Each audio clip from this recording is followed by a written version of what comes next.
Please take your seats quickly, ladies and gentlemen. Thank you. Hi guys, welcome to OneMinuteTennis.com. In today's session, I want to talk to you about something called the acceleration curve. And I want to show you what the acceleration curve is and how, if you concentrate on it and apply it, you can become a great ball striker and hit the ball harder than ever before.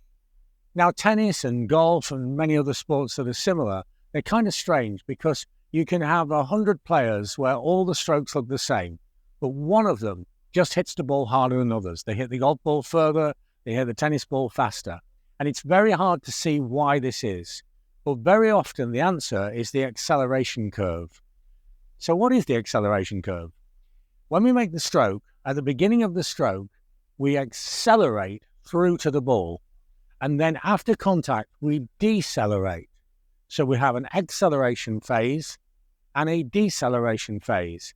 And it happens very, very quickly.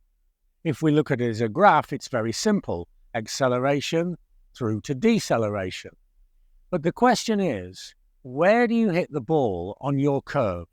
Do you hit the ball before the end of the acceleration, after the end of the acceleration, or right as there's a transition between the acceleration to deceleration? You see, if you hit the ball at the transition point, then you're a great ball striker. You're getting the maximum possible power out of your stroke. We're not talking about changing the stroke here. We're talking about optimizing the stroke and making the best use that we can of the stroke that we already have.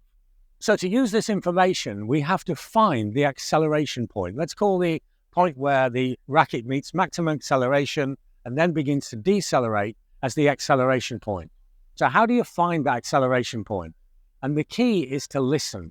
If you're a pro player, then you have video taken at super high resolution with thousands of frames per second, and then actually measure the acceleration deceleration point, and then try to bring the acceleration point to the contact with the ball. But we're probably not going to do that.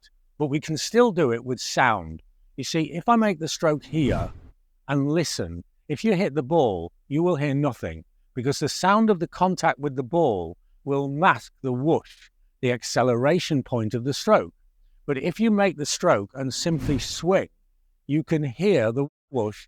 For most players, probably for you, that acceleration point is going to be somewhere around here, long after contact. But if you can then force the acceleration earlier, and this will take some effort because there are several factors affecting the swing. We have gravity, we have centrifugal force, centripetal force, momentum, and you can't change those. You can't change gravity. You can't change centrifugal force, but you can change the muscular effort that you put into the stroke. And if you accelerate earlier, then you'll bring the whoosh into this area here. If you can bring the whoosh into the contact point with the ball, then your acceleration point is close to or on contact, and you'll hit harder and faster. I hope this makes sense because it makes a tremendous difference. It creates great ball strikers out of average ball strikers. It makes powerful players out of mediocre players. Try this now, find the whoosh, find your acceleration point, and you'll find that you're harder and faster than ever before. If you like my ideas on tennis, check out the books on Amazon. We have books on every aspect of the game, and the books are truly unique because we all use different learning senses at different times. Using the books, you can see clear illustrations of the technique of the game. You can see very, very clear explanations of both the science and simple solutions on how to play the game better. And everything is linked to YouTube videos, so you can see the information, you can read it, or you can watch the video. All the learning senses are communicated to at the same time. Or if you want more personalized help, have a look at what we're doing with online coaching. We're helping players of all ages and all levels. For more information on this, have a look at the website or email me. So, think of the acceleration point. Where do you accelerate? Where do you decelerate? Bring the acceleration point to contact with the ball, and you'll have a better ground stroke and hit harder and faster today. Thanks for watching, and see you next time for more unique tennis lessons that really work.